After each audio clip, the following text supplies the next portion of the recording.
Shalom, shalom, shalom. Barakatah Yahweh Shema Mashiach Yahweh Shai.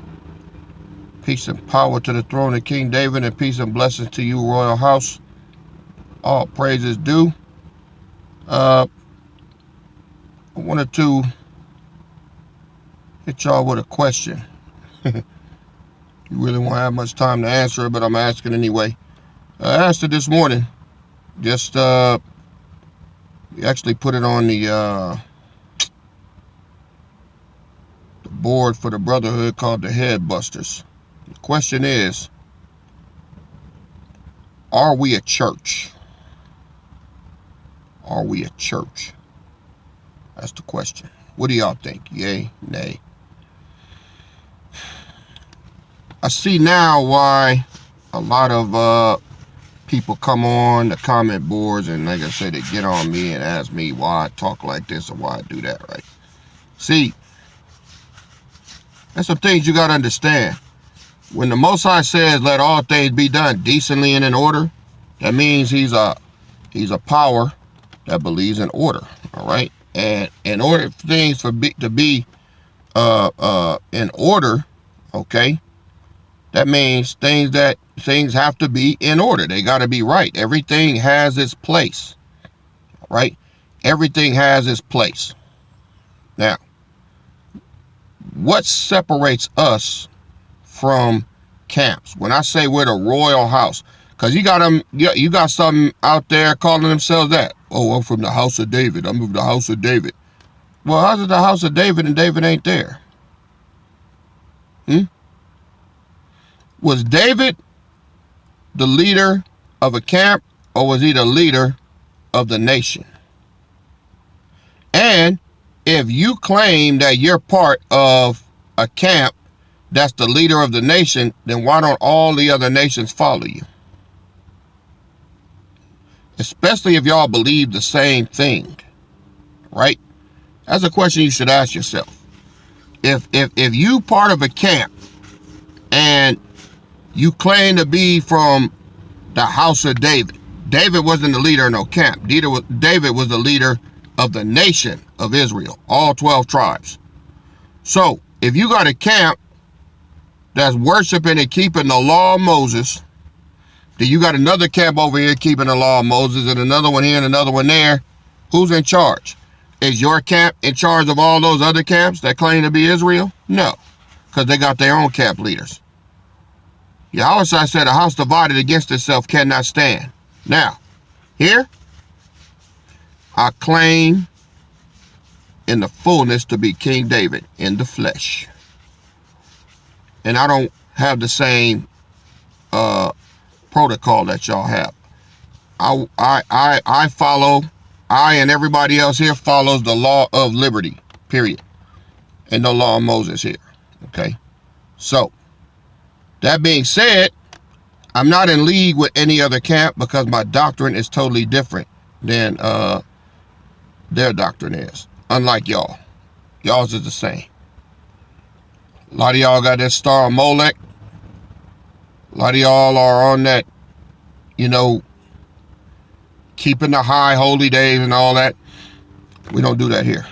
All right? We run things by the Bible completely, unlike y'all. So, that being said, when it comes to the church, right?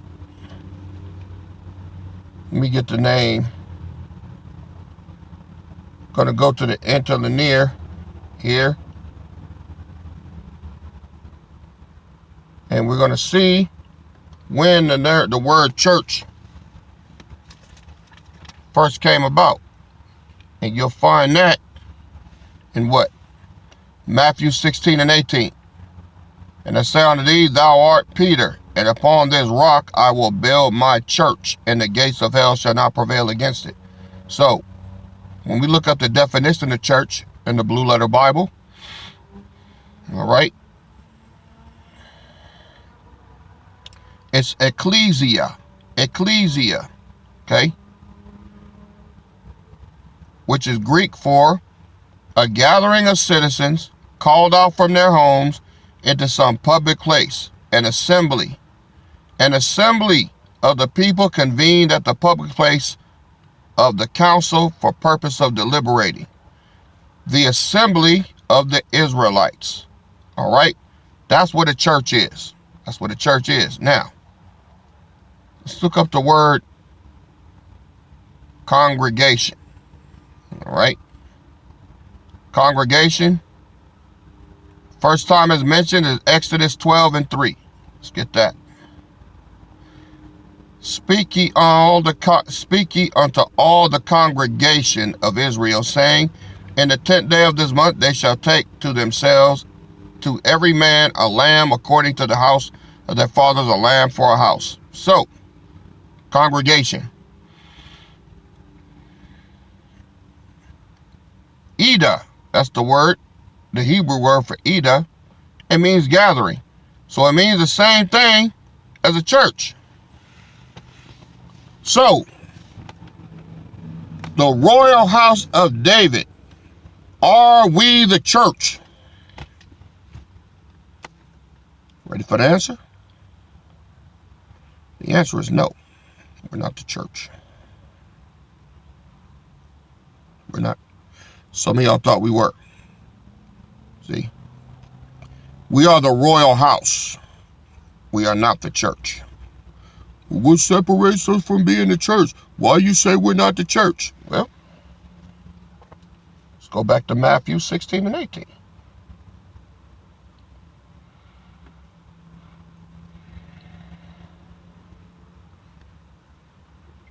What do Yahweh say?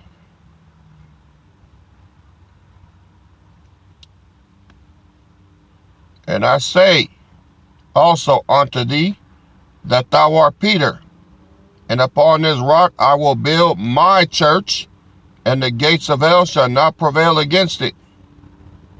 So, there's a difference between the house and the church. What's the difference? All right, well, Yahushua is over the church. The church belongs to the northern kingdom. See, this is how the Vatican Church twisted us up. What about all these churches out here? It's black people in there. Exactly. They've been duped. They've been duped. I'm going to show you how. You see, what does the Vatican have? What does Roman Catholicism have? They have priests. Right? They have priests. And what they did with us is, for Judah, which is all these Southern Baptist churches and all that, they came up with what? Pastors and preachers, all right, who perform a worship service in the church. In the church, who do they worship? Did they ever talk about the Father? Did they ever talk about Yahweh? No. It's Jesus, Jesus, Jesus, right? So, they put Jesus over the southern kingdom in the church to keep them from who they're really supposed to be worshiping, which is who? The Father. Yeah, that's what they did. That's why they're able to run around the church and screaming and hollering, oh, we got the Holy Ghost and all that. No, you don't. You got the Holy Hoax. They done bumped your head. That's how they're able to dupe you into paying tithes and all that, because that's what the northern kingdom is supposed to do. They're servants. They're servants that bring 10% of everything they make, and they're supposed to give that to who? The royal house, once we get out of here. 10% of their crops, livestock, everything. And they're doing that because the royal house is going to be who protects them and watches over them to make sure they're safe. So they make sure that we're supplied with food and everything we need. Okay? It's a trade-off. That's all it is. That's why Most High said, my servants, the northern kingdom, are servants. What did Yahushua call himself? A servant. He's a servant. Yahushua is over, he's king over the servants. The royal house are not servants. The royal house are those that are in charge. Small remnant. The government. The king is in the royal house. How can he be a king and a servant at the same time. Can't. He can't be a servant and a king at the same time. What are you going to do? Serve himself? No. No. That's why when Yahushua was here, what did he say? He washed the disciples' feet, right? Now the disciples are his brothers, but he came to serve. He said, the Son of Man, let me get the precept.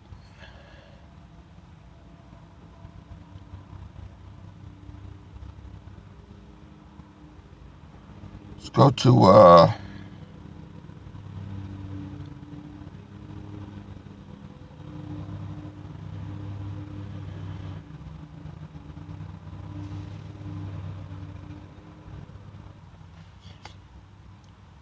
all right. This is Matthew chapter 20, verse 28. Even as the Son of Man came not to be ministered unto, but to minister and to give his life as a ransom for many. So, what's Yahushua's position? To serve, to minister. All right? It's not his job to be in charge and discipline and all of that. No, no, no. That's not his job. His job is to minister. The priests, their job is to minister, right? And to serve. That's what your job is as a priest. All right? So, that's where you find servants, right? In the church. What do they call themselves? I know y'all done been to True Vine or Shiloh or whatever church you done went through. There's a million of them out there. All right? Solid Rock. So, what do they call themselves? What do them niggas saying in church all day long? I'm just a servant, right? See, they done got brainwashed into thinking they servants. Judah is not to be a servant. He's supposed to be kings. But if they want to serve, they'll be under Yahushua. There's going to be 36,000 Judites under Yahushua as priests. These are Judite men, all right, that are going to be priests under him. And I believe a lot of them is going to come out of them church houses. They're going to wake up, and ain't nothing wrong with it. They love Yahushua so much, they want to be under him and serve him. They'll be servants. Ain't nothing wrong with that. But a true Judite's position is to be a king, all right? To be in rulership, to protect, all right? To protect the priesthood that Yahushua set up. That's why I taught you that yesterday. Now, I'll tell y'all something.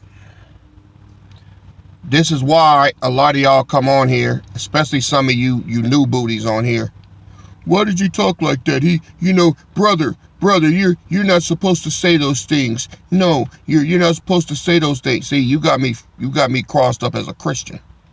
You got me crossed up as a servant. I'm not a servant. I'm a king. King, with the fear of the Lord speaks the truth. All right? And he speaks the truth, all right, with boldness, unapologetically. That's what I do. That's why for years y'all didn't come on here and try to get me to change this and change that. No, I'm not a priest. I'm not see, Yahushua is the one that is the Prince of Peace, not me, not the men that are around me.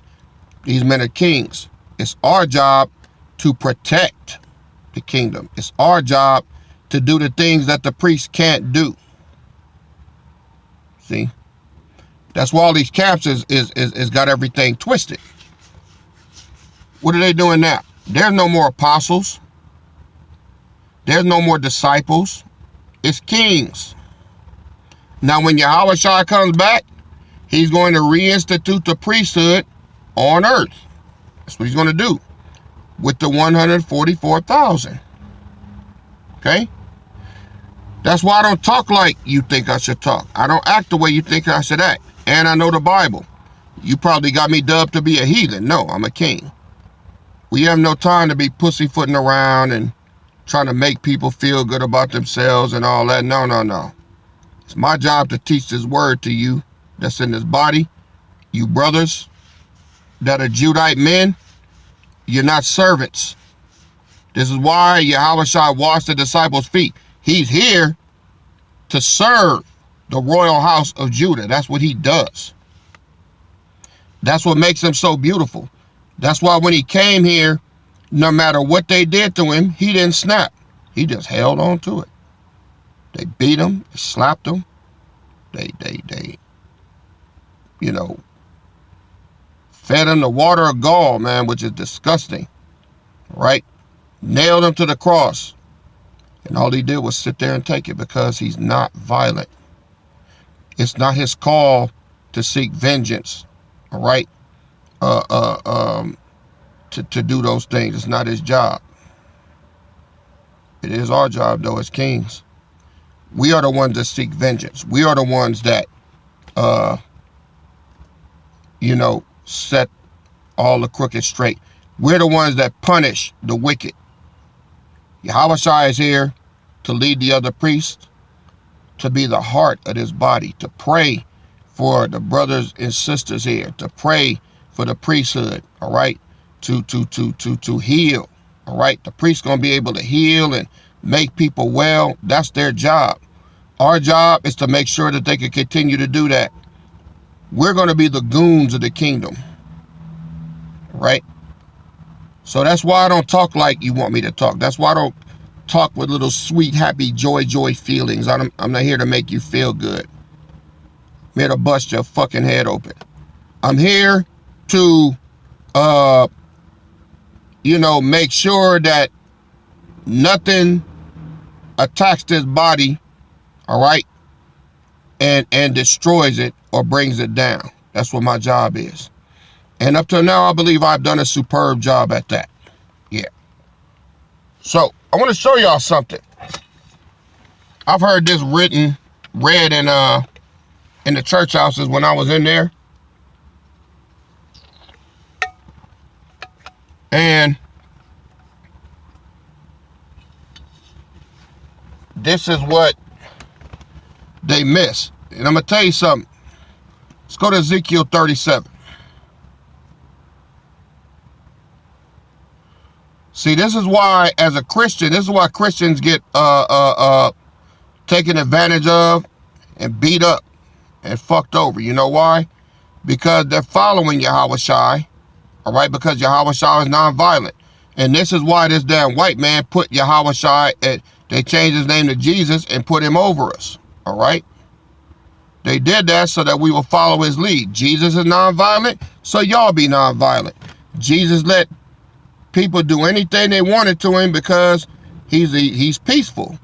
So they put that peaceful spirit on who? The number one thing they did that they couldn't get enough of was putting niggas in churches and following the doctrine of Jesus Christ, who's nonviolent. That means we could fuck them over, and guess what? They're going to go to the cross every day because they're going to take anything that we did to them. See, they don't want teaching like this. They don't want me teaching you that you're not under Yahushua. Yahushua is your big brother. They don't want you learning that you're under me and I'm a king and you're a king and you ain't got to take that shit. That's what they don't want you learning. See? That's why they made sure to have plenty of seminary schools and theology schools and everything to teach you the Bible the way they wanted you to learn it. That's why Christians get taken advantage of. That's why you're going to have a Christian man with his family and, somebody will be like, hey, man, give me your money. All right, Jesus, give me some more. Here you go. See, they made niggas pushovers, all right? They didn't give them the whole truth. That's what they did. They crippled you. That's why you give all your money in church to pastor. Oh, now you got to listen to the man of the Lord now. See, you're giving them all your money. So you've been brainwashed. Let me show y'all something. In Ecclesiastes chapter, Ezekiel 37.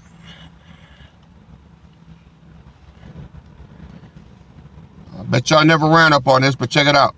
The hand of the Lord was upon me and carried me out of the spirit of the Lord and set me down in the midst of the valley, which was full of bones, and caused me to pass by them round about. And behold, there were very many in the open valley, and lo, they were very dry. And he said unto me, Son of man, can these bones live? And I answered, O Lord, power thou knowest. Again, he said unto me, prophesy upon these bones, and say unto them, O ye dry bones, hear the word of the Lord. Thus saith the Lord power unto these bones, behold, I will cause breath to enter into you, and you shall live. And I will lay sinews upon you, and will bring up flesh upon you, and cover you with skin, and put breath in you, and you shall live. And ye shall know that I am the Lord. So I prophesied as I was commanded. And as I prophesied, there was a noise, and behold, a shaking, and the bones came together, bone to bone, bone to his bone. And when I beheld, lo, the sinews and the flesh came up upon them, and the skin covered them above, but there was no breath in them. Then said he unto me, prophesy unto the wind. Prophesy, son of man, and say to the wind, thus saith the Lord power, come from the four winds, O breath, and breathe upon these slain, that they may live. So I prophesied as he commanded, and breath came into them, and they lived and stood up on their feet, an exceeding great army. Now, that passage right there is talking about the military branch of the royal house. This whole passage is not talking about just Judah. Now, the second part from 11 on down is talking about the northern kingdom. Don't believe me? Watch what it says. Then, so there's separation there. Then he said unto me, son of man, these bones are the whole house of Israel. Behold, they say, our bones are dried and our hope is lost. We are cut off for our parts. Therefore, prophesy and say unto them. So now you're getting ready to do it to a different group. Thus saith the Lord power, behold, O my people, I'm going to open your graves and cause you to come up out of your graves and bring you into the land of Israel. So, he wasn't talking to Israel in verses 1 through 10. He was talking to Judah. Verse 13. And ye shall know that I am the Lord when I have opened your graves, O my people, and brought you up out of your graves, and shall put my spirit in you, and you shall live. And I shall rejoice in your own land. Then shall you know that I, the Lord, have spoken it and performed it, saith the Lord. Verse 15. The word of the Lord came again unto me, saying, moreover, son of man, take thee one stick, and write upon it for Judah, for the children of Israel his companions. Then take another stick, and write upon it for Joseph, the stick of Ephraim, and for the house of Israel his components. 2 sticks, right? And join them one to another into one stick, that they became one in thy hand. And when the children of Israel, when the children of thy people shall speak unto thee, saying, wilt thou not show us what meaneth by these? Say unto them, thus saith the Lord power, behold, I will take the stick of Joseph, which is the hand of Ephraim, and the tribes of Israel, his fellows, and will put them with him, even the stick of Judah, and make them one stick, and they shall be one in my hand. And the sticks whereon thou writest shall be in thy hand before their eyes. And say unto them, thus saith the Lord power, behold, I will take the children of Israel from among the heathen, whither they be gone, and will gather them on every side, and bring them into their own land. And I will make them one nation in the land upon the mountains of Israel. And one king shall be king to them all. And there shall be no more 2 nations, neither shall they be divided into 2 kingdoms. All right? Neither shall they defile themselves anymore with their idols. Now, who was known for that? Northern kingdom.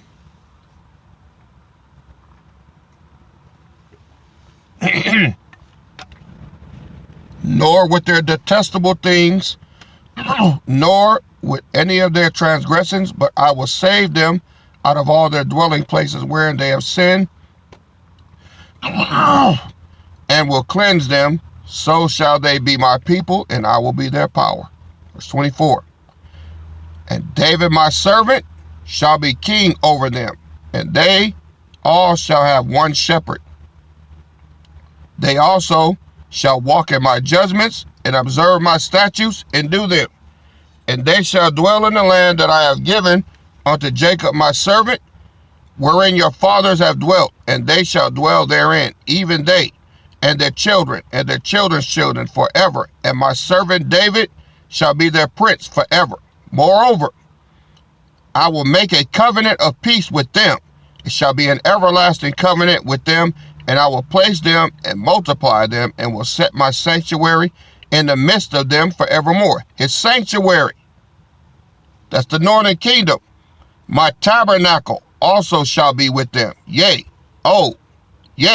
I will be their power, and they shall be my people. And the heathen shall know that I, the Lord, do sanctify Israel, when my sanctuary shall be in the midst of them forevermore. So, 2 sticks, 2 different people, all right? Showed you. Let's go to Revelation chapter 14. Look what it says. This is the 144,000, starting at verse 1. And I looked, and lo, a lamb stood on the Mount Zion, and with him 144,000, having his father's name written in their foreheads. And I heard a voice from heaven, as the voice of many waters, and as the voice of a great thunder. And I heard the voice of harpers, harping with their harps. And they sung as it were a new song before the throne, and before the 4 beasts and the elders. And no man could learn that song but the 144,000 which were redeemed from the earth. These are they which were not defiled with women, for they are virgins. These are they which follow the Lamb, Yahushua, whithersoever he goeth. These were redeemed from among men, being the first fruits unto the power and unto the Lamb. And in their mouth was found no guile, for they are without fault before the throne. And I saw another angel flying in the midst of heaven, having the everlasting gospel to preach to them that dwell on the earth, and to every nation, and kindred, and tongue. All right? So, when you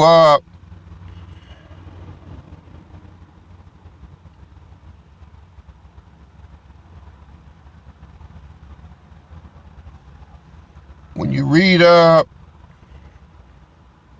verse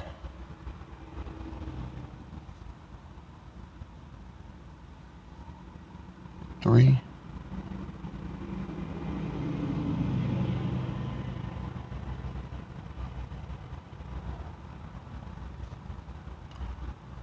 Something I was looking for.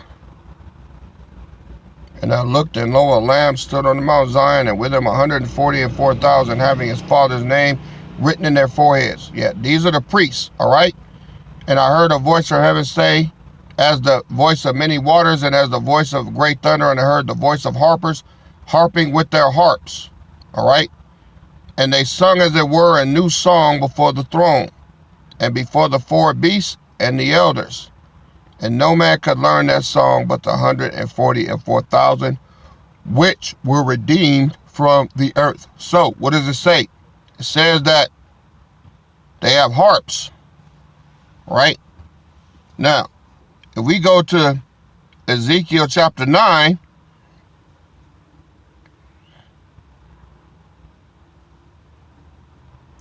verse 1, this is Judah. Check it out.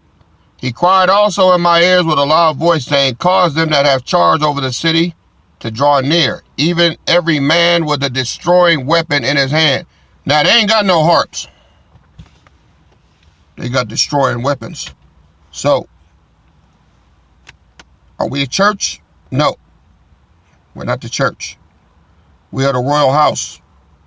We're the judgment bringers, the executioners, the killers. While the northern kingdom, they are the peacemakers. All right? That's what they do. Those are the church. Yahweh Shai is over his church. Right? While the southern kingdom, all right, like I said, those are the kings. Those are the ones that bring judgment and justice into the world. All right? Two sticks. Okay? Well, I pray that this video has been edifying. Go ahead and clip this video for right now. Watch it as many times as you need to get the right order. All right? Barakatah Yahweh B'Shem HaMashiach Yahweh Shai. This your King and Shepherd KD. All right? Peace and blessings and peace and power to the throne of King David. I will see y'all on the next go round. KD out. Shalom.